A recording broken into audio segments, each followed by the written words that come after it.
मंत्री नितिन गडकरी का एक बड़ा दावा सामने आया है। एक न्यूज़ चैनल को इंटरव्यू दिया है और उन्होंने इंटरव्यू में बड़ा दावा किया है कि अभी तक उनके पास एक ऐसी शिकायत नहीं आई है कि किसी की गाड़ी में एथेनॉल के प्रयोग से एवरेज पिकअप और गाड़ी में से आवाज नॉइस यानी कि रैकलिंग नॉइस आना शुरू हो गई है।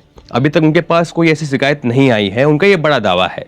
लेकिन जो पूरे देश में नजर आ रहा है, जो पेट्रोल पंप वाले खुद बात करते तो कह रहे हैं कि हमें शिकायतें मिल रही है, जो हमारे पास कस्टमर्स आ रहे हैं वो शिकायत कर रहे हैं कि भाई साहब हमारा एवरेज गिर गया है, हमारे जेब पर असर पड़ रहा है और जो गाड़ी अच्छा एवरेज दे रही थी उसका एवरेज कम हो गया है।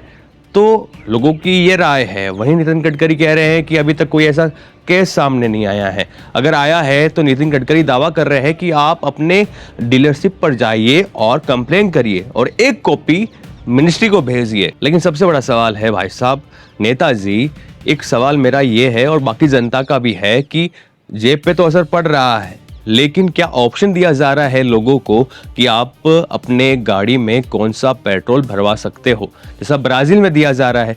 ब्राज़ील में जो फ्लेक्स फ्यूल है उसकी गाड़ी आ रही है और वहाँ ऑप्शन दिया जा रहा है कि आप अपनी गाड़ी में कौन सा पेट्रोल भरवाना चाहते हो, ईंधन कौन सा भरवाना चाहते हो, एथेनॉल वाला या नहीं। यहाँ आपने ये ज़रूरी कर दिया है कि जो पेट्रोल मिलेगा उसमें 20% एथेनॉल मिला रहेगा। अब 2023 से पहले, अप्रैल 2023 से पहले की जो गाड़ियां है वो एथेनॉल के लिए लायक नहीं है। उसके बाद जो गाड़ियां लॉन्च हो रही है वो एथेनॉल के लिए तैयार है, कंप्लायंट है।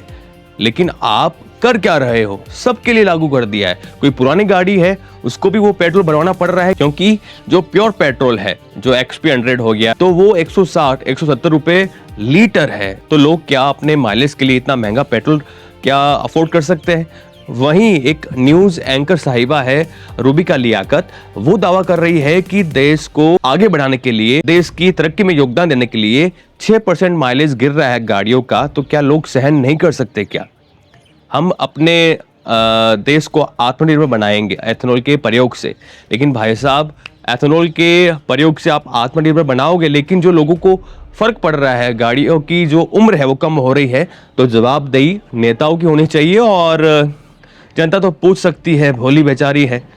अगर आपकी गाड़ियों में प्रॉब्लम आ रही है तो कमेंट में बता देना प्लीज़, क्योंकि लोगों को पता लगे।